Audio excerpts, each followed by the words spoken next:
হলো ইদানিং আইনশৃঙ্খলা পরিস্থিতির অবনতি লক্ষ্য করা যাচ্ছে, বিভিন্ন স্থানে ছিনতাই, ধর্ষণের খবর শোনা যাচ্ছে। এসব ঘটনার প্রতিরোধের উপায় কি? আমি একজন ব্যবসায়ী, দোকান পরিচালনার কারণে নিয়মিত তারাবি পড়তে পারি না, তাতে কি আমার রোজার কোনো ক্ষতি হবে? লিখেছেন, অসুস্থতা থাকা অবস্থায় গিয়ে রোজা রাখা ফরজ। আমাদের দেশে সম্প্রতি সারা বিশ্বে একই দিনে রোজা ও ঈদ পালন করার আহ্বান বেশ জোরে সোরে শোনা যাচ্ছে। এ বিষয়ে আলেমদের মতামত কি? বাংলাদেশের কিছু কিছু এলাকায় একদল লোক সাহারির সময় রাস্তায় হেঁটে হেঁটে কাওয়ালি গেয়ে সাহারির জন্য ডাকেন। তরুণরা এ ধরনের কাজে উৎসাহ বোধ করেন, এলাকার মানুষরাও একে উপভোগ করেন। এভাবে ডাকাডাকিকে আপনি কিভাবে দেখছেন? লিখেছেন, রোজা রেখেও অনেকে নামাজ পড়ে না, তাদেরকে নামাজে নেওয়ার জন্য কি করা যায়? বেনামাজি রোজাদারের রোজা হবে কিনা? চলুন আর বিলম্ব না করি আপনাদের প্রশ্ন উত্তর দেওয়ার আলোকিত ভুবনে আমরা প্রবেশ করি। এমনি মঈনুল হক আপনি লিখেছেন, আমি একজন ব্যবসায়ী, দোকান পরিচালনার কারণে নিয়মিত তারাবি পড়তে পারি না, তাতে কি আমার রোজার কোনো ক্ষতি হবে? ভাই মঈনুল হক, আপনি দোকান পরিচালনা করার কারণে তারাবি পড়তে পারেন না, এক্ষেত্রে আপনার দোকানে যদি একাধিক লোক থাকে তাহলে সেক্ষেত্রে পালা বদল করে আপনারা তারাবি পড়বেন। ব্যবসায়ীদের বিভিন্ন শপিং মলে, মার্কেটে তাদের সুবিধার্থে একাধিক টাইমে তারাবি নামাজ হয়ে থাকে। সো সেই তারাবির নামাজে কখনো আপনি গেলেন, কখনো আপনার কর্মচারী পাঠালেন, কখনো সহকর্মীকে পাঠালেন, এভাবে পাল্টাপাল্টি করে আপনি পড়ার চেষ্টা করা উচিত। আর যদি কোনো কারণে সেটা করতে না পারেন তো একাকি আপনি তারাবি পড়লেও আপনার তারাবি আদায় হয়ে যাবে। এমনি শাহিন লিখেছেন, অসুস্থতা থাকা অবস্থায় গিয়ে রোজা রাখা ফরজ। আপনি যখন অসুস্থ হবেন, এমন অসুস্থতা যে অসুস্থতার কারণে রোজা রাখার জন্য শারীরিক সামর্থ্য আপনার থাকবে না, তখন আপনার জন্য রোজা রাখাটা ফরজ হবে না। আর যদি আপনি অসুস্থতাটা এমন হয় যে সহনশীল পর্যায়ে থাকে এবং আপনি অসুস্থতার মধ্যে রোজা রাখতে পারেন, জাস্ট একটু কষ্ট হবে এটুকু, তাহলে আপনার রোজা রাখা কর্তব্য।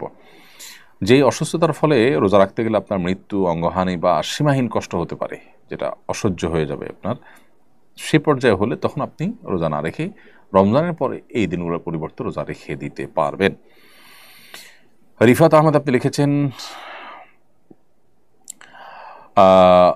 আমাদের দেশে সম্প্রতি সারা বিশ্বে একই দিনে রোজা ও ঈদ পালন করার আহ্বান বেশ জোরে সোরে শোনা যাচ্ছে। এ বিষয়ে আলেমদের মতামত কি? সারা বিশ্বে একই দিনে রোজা, এই দাবিটা বাস্তবসম্মত না। একই দিনে পৃথিবীতে সবসময় আমাদের দেশে যখন দিন, ইউএসএতে তখন রাত, তাহলে আপনি একই সময় সারা বিশ্বে আসলে রোজা তো রাখতে পারবেনও না। এটা হলো একটা কথা। দ্বিতীয়ত কথা হলো যে নবী করিম সাল্লাল্লাহু আলাইহি ওয়াসাল্লাম তার সময়ও তিনি চাঁদ দেখে আমাদেরকে সিয়াম পালন করতে বলেছেন। এরকম একাধিক হাদিস দ্বারা সাব্যস্ত হয় যে কেউ এক জায়গায় ঈদ করে গেছেন, যে অন্য জায়গায় গিয়ে অন্যদিন হয়তো ঈদের চাঁদ দেখা গেছে, সেখানকার মানুষকে তিনি পরে ঈদ করতে দেখেছেন। আসসামু ইয়াওমা ইয়াসুমুন নাস ওয়াল ফিতরু ইয়াওমা ইফতিরুন নাস, তিনি বলেছেন যে যেদিন সবাই রোজা রাখবে সেদিন তোমরা রোজা রাখবে, যেদিন সবাই ইফতার করবে সেদিন তোমরা ইফতার করবে, অর্থাৎ ঈদ করবে। তো এখানে চাঁদ দেখা যাওয়ার উপরে নির্ভর করে এই আমলটি করতে হবে। আপনার সমাজে, আপনি যে দেশে আছেন সে দেশে 99% মানুষ আকাশে চাঁদ দেখে রোজা রাখে। নবী সাল্লাল্লাহু আলাইহি ওয়াসাল্লাম বলেছেন, সুমু লিরুইয়াতিহি ওয়া আফতিরু লিরুইয়াতিহি, তোমরা রোজা রেখো চাঁদ দেখে, আবার ইফতার করবে চাঁদ দেখে। সো আমরা চাঁদ দেখব, পৃথিবীর অন্য কোন প্রান্তে চাঁদ উঠেছে না উঠেছে এটা দেখে যদি আমাকে রোজা রাখতে হয়, তাহলে যখন এই টেকনোলজি ছিল না বা থাকবে না, তখন মানুষ কী করবে? ইসলামটা তো সার্বজনীন, সর্বকালীন, সব সময়ের জন্য প্রযোজ্য। বিধায় ইসলাম এমন কোনো ব্যবস্থার কথা বলে না যেটা এক সময় কার্যকর থাকবে আর সময় অকার্যকর হয়ে যাবে। তো এই জায়গা থেকে আমাদের দেশে মানুষ, আমরা চাঁদ দেখে রোজা রাখা, চাঁদ দেখে ঈদ করাটা এটা বাস্তবসম্মত। একই দিনের সারা পৃথিবীর মানুষ রোজা রাখা বা ঈদ করাটা কোনো দিনই সম্ভব নয়, কারণ ভৌগোলিকভাবে এটা অবাস্তব। ধরুন সৌদিতে যখন সন্ধ্যা 7টায় চাঁদ দেখা যাবে, নিউজিল্যান্ডে তখন রাত 4টা বাজবে। এখন বলুন, সেই রাত 4টা বাজা পর্যন্ত তারা কি অপেক্ষা করবেন? এবং চাঁদ রাত 4টা চাঁদ দেখার সংবাদ পাওয়ার পর তারা কীভাবে তারাবি পড়বেন, কীভাবে সারি খেয়ে রোজা রাখবেন? তারা চাকরি করে অন্যান্য দেশেও তারা আমল করেন। তো সে আমলটাকে উড়িয়ে দেওয়ার মতো নয়, দুইটাই একাডেমিক মত পার্থক্যপূর্ণ আমল। কিন্তু বাংলাদেশে যেখানে ঐক্যবদ্ধ আছে মুসলমানরা বাংলাদেশে আকাশে চাঁদ দেখে তার রোজা রাখার ব্যাপারে, এখানে বৈশ্বিক ঐক্য সৃষ্টি করার জন্য আঞ্চলিক অনৈক্য সৃষ্টি করার কোনো যৌক্তিকতা থাকতে পারে না। এরপরের প্রশ্ন হলো, ইদানিং আইনশৃঙ্খলা পরিস্থিতির অবনতি লক্ষ্য করা যাচ্ছে, বিভিন্ন স্থানে ছিনতাই, ধর্ষণের খবর শোনা যাচ্ছে। এসব ঘটনার প্রতিরোধের উপায় কি? দেখুন, আমরা মব জাস্টিস বা আইন হাতে তুলে নিতে নিষেধ করি, আবার একই সময় প্রচুর পরিমাণ আইনশৃঙ্খলা পরিস্থিতি অবনতি দেখা যাচ্ছে। সাধারণ মানুষ ক্ষিপ্ত হয়ে এ ধরনের অপরাধে যারা জড়িত হচ্ছে তাদেরকে গণধোলাই দিচ্ছে, তাদেরকে পিটুনি দিচ্ছে, কোনো কোনো ক্ষেত্রে মানুষ মারা যাওয়ার ঘটনা ঘটছে। তো কি করা উচিত? প্রথম কথা হলো যে আইনের শাসন যখন দুর্বল থাকে তখনই এই ধরনের পরিস্থিতি তৈরি হয়। সাধারণ মানুষ, আমি বলছি না যে তারা লেজ গুটিয়ে বা হাত পা গুটিয়ে তারা বসে থাকবে বাসায়, বরং এ ধরনের পরিস্থিতিতে সাধারণ মানুষ স্বপ্নদিত হয়ে বিভিন্ন এলাকায় অপরাধীদেরকে শনাক্ত করা, তাদেরকে ধরা, এটার জন্য তারা উদ্যোগ নিতে পারেন। বিশেষ করে মসজিদ ভিত্তিক উদ্যোগ হতে পারে যে মসজিদের এলাকাতে মুসল্লিরা নিজেরা ভাগ ভাগ হয়ে পাহারাদারি করলেন, দিনে রাতে কারা এ সমস্ত করছেন তাদেরকে ধরে আইনের আওতায় নিয়ে আসা। তারা যদি ধরপাকড় করে পুলিশে সোপর্দ করেন তাহলে সেক্ষেত্রে বিচারের মুখোমুখি হতে পারে এবং অনেকটা আতঙ্কিত হয়ে যাবে অপরাধীরা যখন সবাই সতর্ক হবে। আমার মনে হয় এটা আশু সমাধান। আর স্থায়ী সমাধান তো সন্দেহভাবে আমাদের আইনের যে শাসন সেটাকে শক্তিশালী করে। একটা দেশ অস্থিতিশীল হলে আমরা সবাই ক্ষতিগ্রস্ত হব।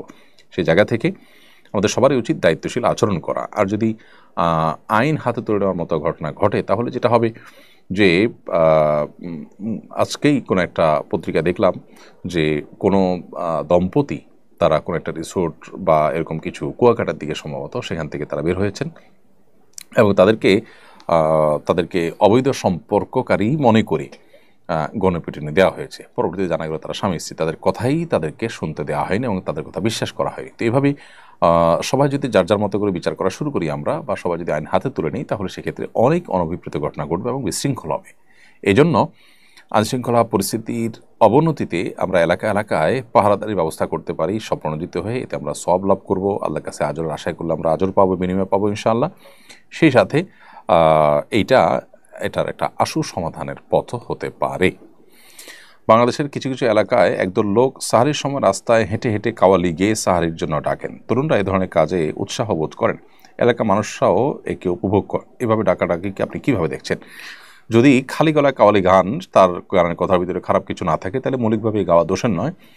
আর এভাবে ডাকাডাকিতে মাইকে আপনার যে উচ্চস্বরে ডাকাডাকি হয়ে থাকে সেটার তুলনায় এটা সহনীয় এবং এটাতে যারা রোজা রাখবেন না, অন্য ধর্মাবলম্বী কিংবা অসুস্থ ব্যক্তি কিংবা ঋতুবতী নারী বা শিশু, তাদের যে খুব বেশি ডিস্টার্ব হয় তাও না। কারণ খালি গলা এই ধরনের কাওয়ালি গাওয়া হোক বা কোনো তেলাওয়াত করা হোক, এগুলো খুব বেশি উচ্চ আওয়াজ সৃষ্টি করে না, যার কারণে এটাতে আমি দোষের কিছু দেখছি না। তবে যদি এটা অন্যের কষ্টের কারণ হয় বা অনেকে মিলে সম্মিলিতভাবে বেশ জোরে সোরে আপনার আওয়াজ করেন এবং ওনাদের বাবদে ব্যাঘাত সৃষ্টি হয়, তাহলে সেক্ষেত্রে এটা পরিত্যাজ্য। দেখতে হবে যে এটার মাত্রাটা কী এবং কী পদ্ধতিতে করা হচ্ছে। মৌলিকভাবে যদি মাত্রাজ্ঞান মাথায় রেখে এবং মিউজিক ছাড়া এটা করা হয় তাহলে সেক্ষেত্রে নাজায়েজ হওয়ার কোনো কারণ নেই। দেলোয়ার হোসেন পনি আপনি লিখেছেন, রোজা রেখেও অনেকে নামাজ পড়ে না, তাদেরকে নামাজে নেওয়ার জন্য কি করা যায়? বেনামাজি রোজাদারের রোজা হবে কিনা? রোজা রেখেও যদি কেউ নামাজ না পড়েন তার ওটা দুর্ভাগ্যজনক, কারণ রোজার চাইতে নামাজের গুরুত্ব অনেক বেশি। যিনি রোজা রাখছেন তিনি ইসলামের এটার গুরুত্বটা বুঝতে পেরেছেন, কিন্তু নামাজের গুরুত্বটা তিনি বুঝলেন না। তাকে নামাজের গুরুত্বটা বোঝানো উচিত এবং নামাজের গুরুত্ব সম্পর্কে তাকে পুস্তক পড়তে দেওয়া, কোনো লেকচার শুনতে দেওয়া অথবা কাউন্সেলিং করা, এটা উচিত। সেই সাথে এটাও সঠিক যে নামাজ না পড়েও তিনি যে রোজা রাখছেন তার রোজাটা হয়ে যাবে, কিন্তু নামাজ না পড়ার কারণে গুনাহ হবে অনেক বেশি। ব্যাপারটা এরকম যে কেউ পাগড়ি পরেছেন কিন্তু তার পরনে লুঙ্গি নেই, তো পাগড়ি পরার সওয়াব পেলেও লুঙ্গি না পরার যে গুনাহ, ভয়াবহ কবিরা গুনাহ, সেটা হবে। পাগড়ি পরে যে সওয়াব পাবে, লুঙ্গি না পরে তার চাইতে বেশি গুনাহ হবে। অতএব রোজা হতে হয়ে যাবে, কিন্তু তার নামাজ যে পড়লে না তার জন্য তিনি অনেক বড় দায়ী থাকবেন আল্লাহর কাছে।